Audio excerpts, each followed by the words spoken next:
Hi, everyone. Welcome back to the Unleashing Potentials podcast. My name is Bernadette, and I'm your host. Today's special guest is Harisson. Harisson, how are you? I'm doing good. Thank you for having me. You're welcome. Harisson, where are you tuning in from? North Carolina, specifically the Charlotte area. Oh, nice. Do you guys get snow there? Thankfully, no. And I never and I left. I'm originally from Long Island, New York, and I am glad because I am never going back. I love visiting. It's a great spot to go visit, but I will never go back. It's too cold. It's too excuse me. Hmm. It's too cold. It's just winter's brutal. It's just like gray skies every day. And Ooh, yeah. not that that's the worst thing in the world, but I'm glad that I get sunny North Carolina. Although we are in a bit of a drought right now, there's worse things in life, and that's how I roll. Yeah, I don't blame you. It gets so cold here. It's crazy. Where are you based? I'm in Canada. Yes, that's right. That's right. Yeah, yeah, Um, yeah. My microphone is delaying a bit. I might have to unplug it. Sorry, hang on. if you want to restart, that's cool. Let's see. There. Oh no, it's all good. So Harisson, can you tell us who you are and what you do? Sure. So obviously my name's Harisson Barron. I own a digital marketing company called Growth Generators. We specialize in digital marketing for small to mid-sized businesses in a variety of different areas. But lately, I've become a YouTuber full time, almost. Yeah. So that's been interesting. It's definitely been a weird journey from what I normally would do and expect, and it's been cool. Started YouTube a couple years ago and didn't really think much of it. And then made a couple videos about a little niche that I used to know, which is it's Mhm. called an MSP, a managed service provider. It's think of like a Geek Squad on steroids is what I try to tell everybody it is, because it's essentially what it is. Oh, Um, wow. Yeah.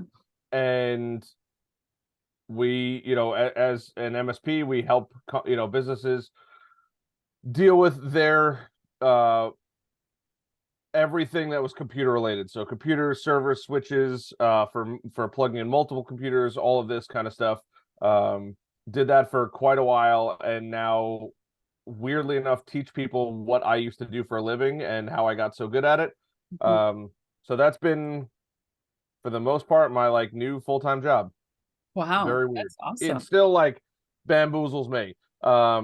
Because I used to think about it as, hey, you know what? It's just a not even a business. It was just something I enjoyed doing and making the content. And now it has become a nearly full-time income. I enjoy everything that I do. Um, and I've built this, for lack of a better term, cult-like following on YouTube. Mhm. And it's been really, really cool. It's been a lot of fun. I've met a lot of really interesting people. I have subscribers from all over the world, and they all either do something different or are involved in different things, but the main goal is they're all trying to create and achieve a similar business model, for the most part, that I used to, work with every day.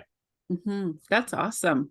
What would you say sets you apart from other digital companies? Um, Niching.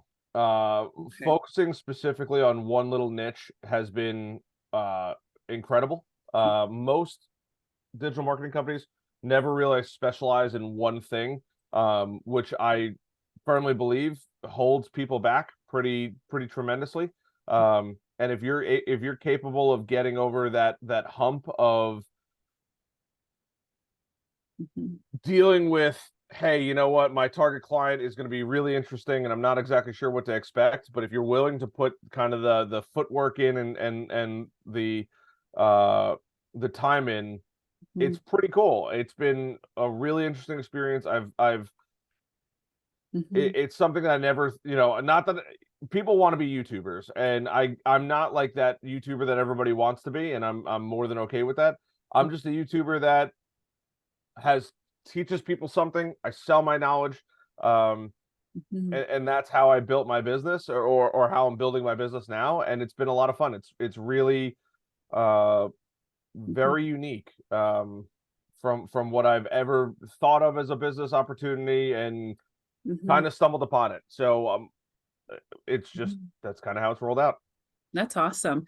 Let's focus a little bit on YouTube. Sure. I personally was absolutely terrified to use YouTube for lots of Yep. reasons, right? Let's say someone has never had an account on YouTube and they want to start a business, could be anything.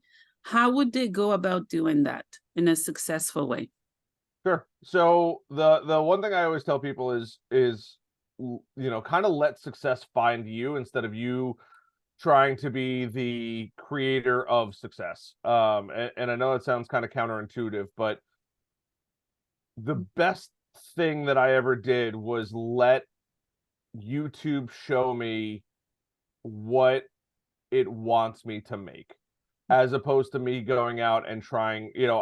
I made hundreds of videos of me creating content, and for the most part, I would like to say everything, because I feel like I've tried just about everything, other than like those silly prank videos. Mm, But what's cool is YouTube. I was watching the algorithm, and kind of just watching my videos and seeing what videos were doing well and what videos weren't doing well. And all of a sudden, I had a series of videos do really, really well. And I was like, oh, this is interesting. I never thought about this, or not only did I never think about this, didn't think it would ever be a business. mm, And then all of a sudden it started showing me, hey, I started teaching these people about what I used to do for a living. And then all of a sudden, more and more doors started opening. And the cool part was, YouTube basically was like, hey, we're going to give you a ton of views in this very specific niche. I was mhm, like, oh, that's something that I've never seen before. And then I was like, you know what, let me make a couple more videos. And the videos were not to start a business. They were just purely to help other people, to teach people. I was not looking to make money on it. And mhm, I started creating this content, and then all of a sudden one of these subscribers was like, hey, I want you to teach me, or do you offer coaching? And I was like, I could oh, coach you into what I know, but like, I once again didn't really think anything of it. mhm, And then all of a sudden it turned into, hey, I want to learn. Do you have an online? People specifically ask me, do you have an online course that will teach me what you know about what you used to do for a living? And I said no, and they said, well, I'd really like you to make one. I'd like to buy one. mhm, And people told me this verbatim, what they wanted, and I was like, this is crazy, because people fight so hard to find business, and now all of a sudden people are telling me what they want me to make for them so they can give mhm, me money. um mm. so that's kind of how this whole thing has turned out. And now I have this following on YouTube. They love what I create. I teach them a bunch of stuff that they probably don't already know. I give them industry insights to things that they've never heard of, thought of, or anything of that nature. And Mhm. it's been an incredible journey since then. That's awesome. Yeah, on YouTube, there are all types of contents and topics and genres. I don't know, how can people stay up to date with those really, really good companies that are getting all the views, and because there are so many things that are the same. And how can someone make it catchy and inspiring for people to want to watch it over and over? So people will watch something if it is either entertaining or educating, for the most part. Mhm. We watch movies because they're entertaining. Yeah. We go to school because we want to learn something, right? It's funny, somebody I know just uh, graduated from DeVry University, and that's like, and if you've never heard of it, for those of you that aren't based in the United States, it's just a college that has a very heavy online presence. They are like, you can earn Mhm. your degree in, X amount of weeks, and it's cool. It is a legitimate college degree, and people do learn and all that. Um, and what I think is really cool about it is they can teach everybody, and they still don't teach everybody. And Mhm. people, in my now niche, people have a hard time finding good information. And if you're the person providing that good information, it could be boring as can be. You Mhm. can try to make it fun and entertaining, for sure, But sometimes information just isn't all that sexy, and that's okay. But people Yeah. still need to know it, and they want to know it, and they're willing to pay to have somebody teach them what they don't know. So just because it's not fun, sexy, or anything of that nature, doesn't mean somebody's not willing to put money in your pocket. And I would say if you're gonna try to do YouTube for a living, and I'm just new to this, so take my advice with a grain of salt, but at least in the education space, and I have a lot of friends that do this, Mhm. you have to just provide good value that they can't find everywhere else, right? There is a reason we have a McDonald's, a Burger King, a Wendy's, a Hardee's, all of these hamburger fast food chains that are all usually very close to each other. Mhm. They all sell the same product, but people like different things. So Mhm. just because somebody's already in the space, you could go to Burger King and have it your way. You can go to McDonald's and have, a McDouble or I don't even know McDonald's menu because I don't really eat fast food. Mhm. But there, or I forget what it's called, but there's a forget what their sandwiches, but like there's all of these places that make the same kind of food, but people still buy it in massive quantities. McDonald's claim to fame is billions and billions served, which is true. They have served billions of meals, which is just a crazy thing to think about. That is an astronomically large amount of cheeseburgers that people have bought. So Yeah. just because it already exists doesn't mean there's not space for you. You might have to find what you're really good at and what you can teach people, Mhm. but you still have to go out there and do the legwork. You can't, and try it. A lot of people just hope for things to happen, and you know, in the sales world, from what I used to come from, we used to call it smoking hopium, right? Because you're hoping something's going to happen, especially without any action or without your twist or your insight on it. Mhm. And when you go about it in that way, all of a sudden everything starts to change. Doors start to open, people start to follow you, and you might not have a million subscribers, but there's plenty of people making hundreds of thousands of dollars a year with a few thousand subscribers on YouTube. It's all it takes. Mhm. Mhm. Yeah, yeah. I agree. What do you think is so crucial about having YouTube Shorts? I don't know because I don't have them. I've made one. The thing I can say about YouTube Shorts is people enjoy it because it's very close to TikTok, and Mm. there's a certain percentage of the world that thinks TikTok is the devil or has no interest in being on TikTok. But all of a sudden, YouTube is just a brand that they're familiar with. Once again, same product. There's literally almost no difference between TikTok and YouTube Shorts. But Mhm. some people use YouTube Shorts and some people use TikTok. Mhm. Mhm. Dealer's choice, and sometimes your audience might not be, now TikTok's been growing and growing and growing, but for a while, something to think about is like where your target audience hangs out. Do they hang out on TikTok? Do they hang out on YouTube? Mhm. For me, I know my audience hangs out on YouTube. I could probably add more people to TikTok if I wanted, but people like that short, bite-sized content that doesn't really add much value. and, Mhm. and that's kind of the thing. Like, and my fiance is a great example. We just started putting our house on Airbnb.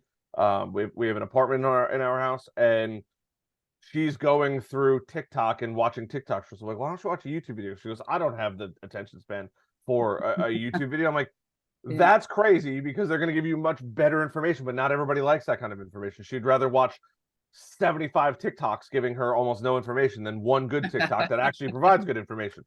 Yeah. So everybody is different. And they're, figuring out how to monetize should be the last thing, and build the business should be the last thing. Get the audience first, Mhm. build the audience, build that traffic, and then monetize your audience. Mhm. Mhm. Yeah, I agree. Would you say it's the same for other social media platforms like Instagram, Facebook, and so on? Yeah, I mean, like, there's plenty of things that people can do, and some people like Instagram, and sometimes Instagram works for some people. You know, their algorithm is constantly changing. What they push is constantly changing. You know, Instagram Reels was a thing, you know, when TikTok was really, really popular. And I still don't think a lot of people use it. I think it's kind of it's not a great service, but some people enjoy it and some people don't. Just different flavors of what people like. Yeah, and I also notice, you know, sometimes people get banned from Facebook or YouTube. I don't know I what. got banned from TikTok. No reason. No reason.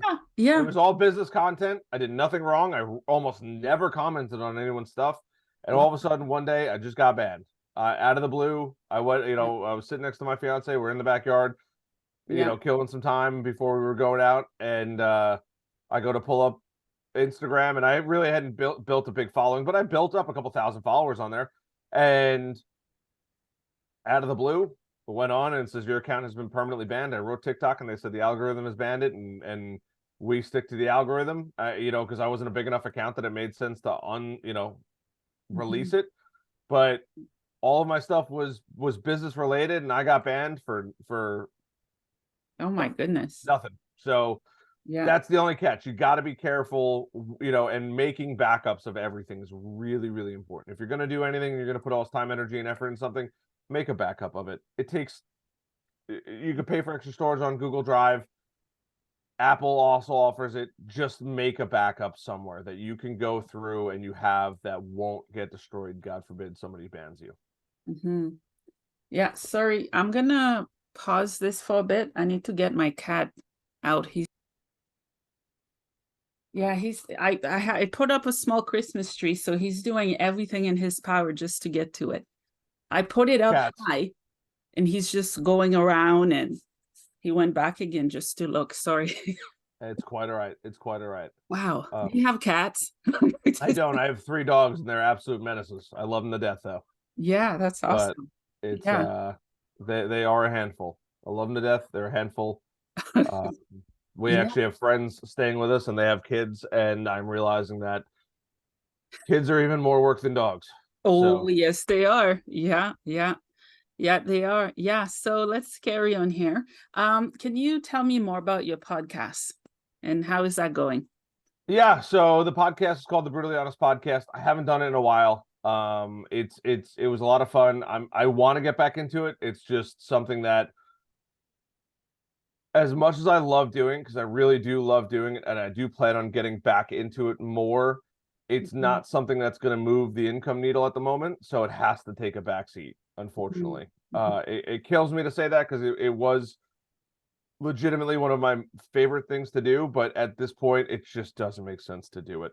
It's just, but I will say, for anybody that's interested in getting in front of different people or your target audience, creating a podcast is a really, really good way to get in front of your target market. There's a lot of people who will never take a sales call, but will happily sit on a podcast for an hour to learn about you, and you ask them questions about their business. I'm not saying you should do it to create sales, but it is a great way to get in front of people to make sales. Yeah, I agree. Yeah, you're right. Podcasting, it does take a lot of time and energy, and the income doesn't always come through. Yes. But it's a good way to get your foot in the door. You know, if you have it and you plan it where, hey, that's going to be your thing that you get you in front of your target market. And that's what I used for a long time. It helped me build my current business. It helped me build my old sales pipeline for deals. And, you know, and it was just people buy from people they know, like, and trust, right? At the end of the day. And a great way for people to know, like, and trust you is get them on a podcast where they sit there for a couple of, you know, an hour or two, and they got to ask questions. And when people talk about themselves, they begin to, you know, like you for asking them questions that make them talk about themselves. And because of that, you can 100% turn that into a business. There's no doubt about it. And it might not be that the podcast is going to be your business. It'll more than likely be something that isn't the podcast, but it's getting you in front of. So if you own a business and let's say you print, I don't know, I have a little pill bottle here that I use for headphones, but like I'm going to hold up a pill bottle with headphones, right? Let's just say you make a little carrying case, because I like the CVS yellow bottles for electronics because I can see them. and they're super durable, side note. But if you create something that holds this, or I have a koozie on here that is printed. If you create something like that, start talking to your target audience. Maybe your target audience is influencers. Hey, I'd love to have you on my podcast, and maybe you can work out a deal where you're selling koozies, or maybe you're dealing with a business and you know that your target market is business owners that happen to need or would like to brand little cases that hold headphones. Mm-hmm. Go put them on your podcast. Go create a podcast called something in that industry, right? Whatever it may be. Mm-hmm. And then create the attention around that and let the podcast be your entry point into talking to other people. And doors will begin to open and people will be like, they're going to naturally say, especially if it's a longer podcast, maybe an hour plus, Mm-hmm. what do you do for work? Like, how do you actually make money? Do you make money from this? No, I don't make money from my podcast. I actually make money from these little containers where we put headphones in and we make them as maybe a promotional product or something of that nature. Mm-hmm. And all of a sudden now the doors start to open and people that would have never been a customer because you probably would have cold called them and gotten rejected Mm-hmm. are like, oh, that's what you do. And you just spent all this time on a podcast with me and you added all this free value and all this content that I can cut up and turn into social media posts.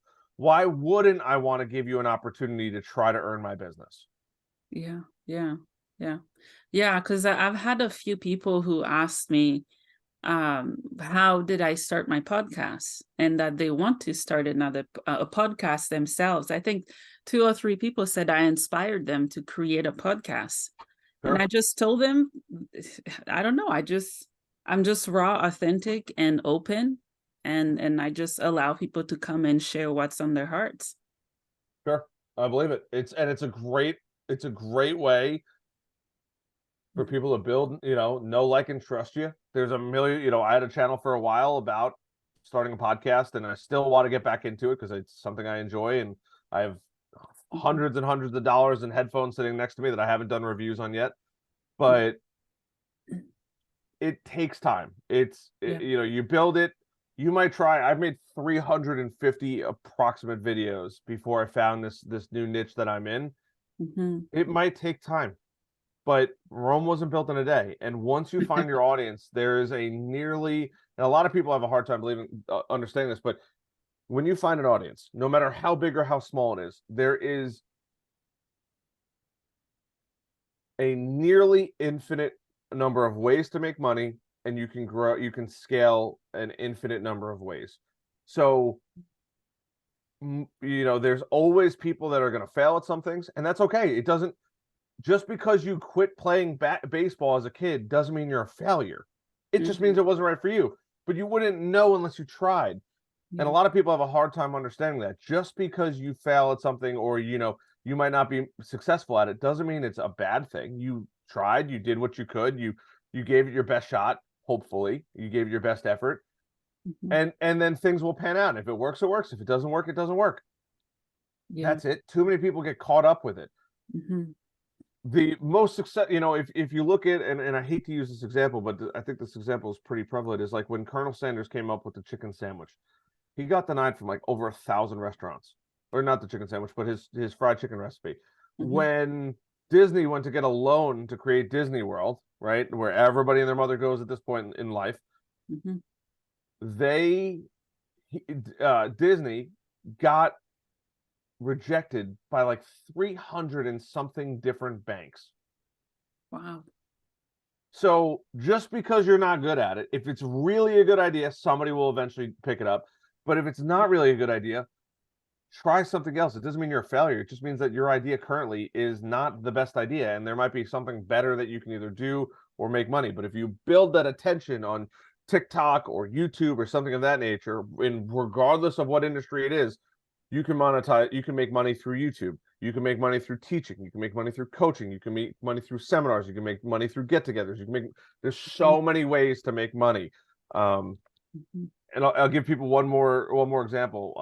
I've met this lady before. It's a friend of a friend, but she teaches how to actually go on a Disney trip. You can hire her. She's like $25,000 for a week. You pay for her to go to Disney, and she'll go to Disney with you, and she'll make sure that you get in on the best rides and all that kind of stuff. And because she sends so many people to Disney, she gets special access to certain things. Mhm. but her main bread and butter of what she makes money is selling a $1 PDF on how to have an amazing trip at Disney. And she makes almost $500,000 a year Wow. on $1 because so many people go to Disney. It's literally $1 and she makes an incredible, incredible living on top of the other things. So if you know something, you can teach something, anything like that, go for it. Wow. That's awesome. That's really cool. Yeah. How can people keep fresh contents coming? Because sometimes maybe we lose ideas or we're looking at what others are doing and we're not staying on track with what we know how to do.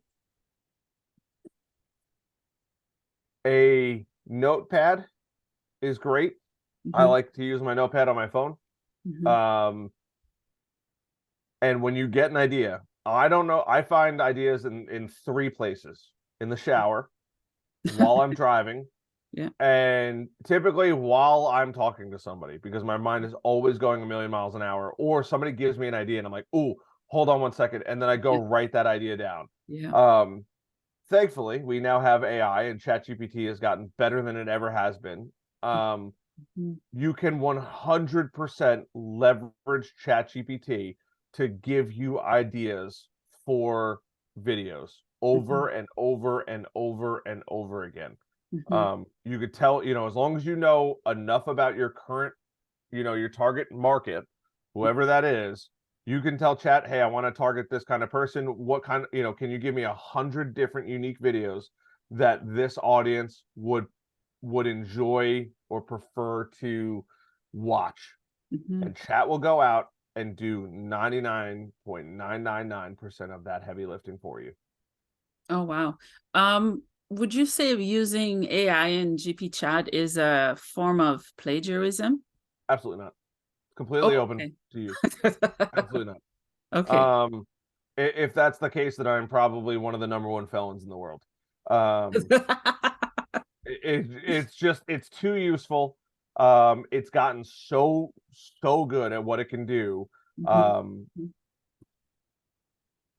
it's a tool, right? It's gonna take jobs. There's no doubt about it. mhm. And Yeah. but at the same time, manufacturing, robots took jobs from people at Ford, right?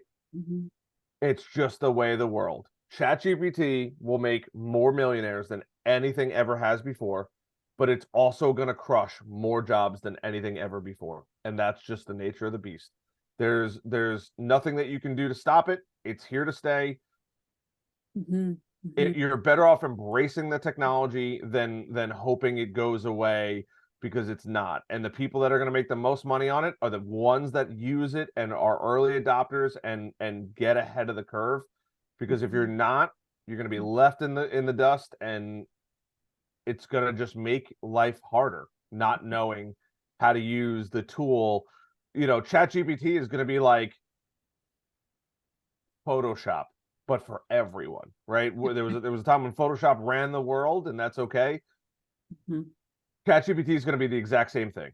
If you're not on board with it, you're going to get left behind. mhm, Um, mhm, until somebody creates something better, and they might, right?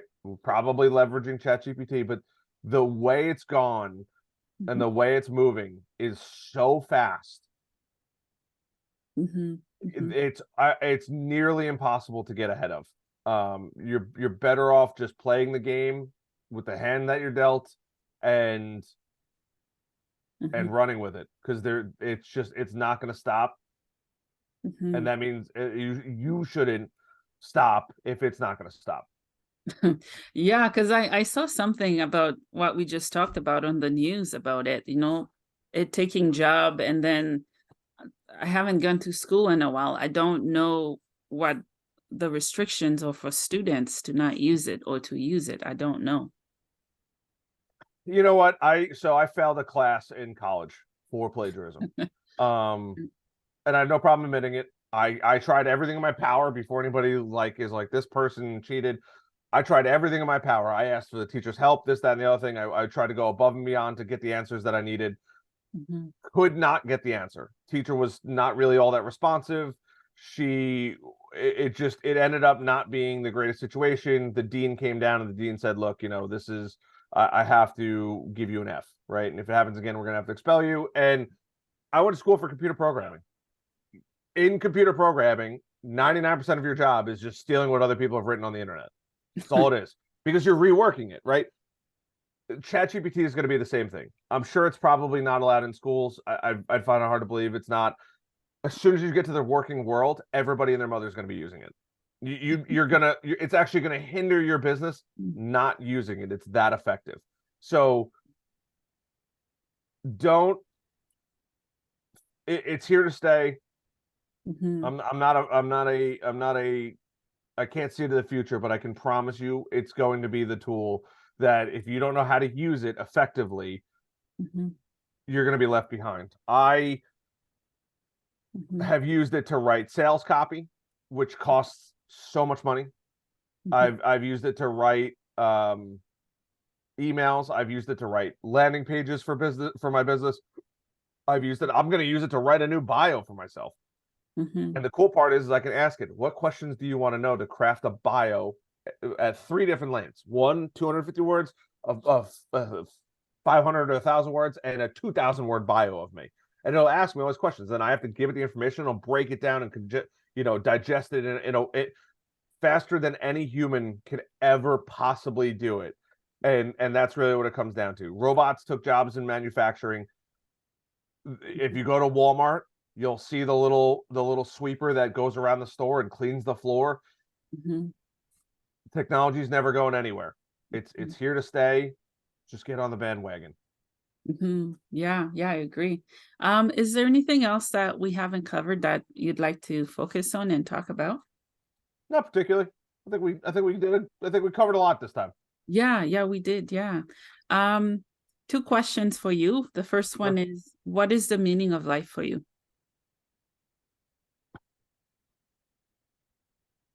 I wasn't ready for this.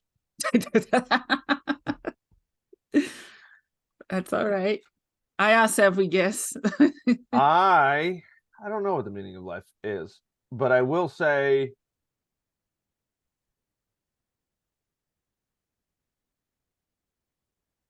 we're only on this planet for a short period of time. When I was younger, I thought I was indestructible, and as I'm getting older, I still think I'm indestructible, but I know my limits. There's no sense in crying over spilled milk.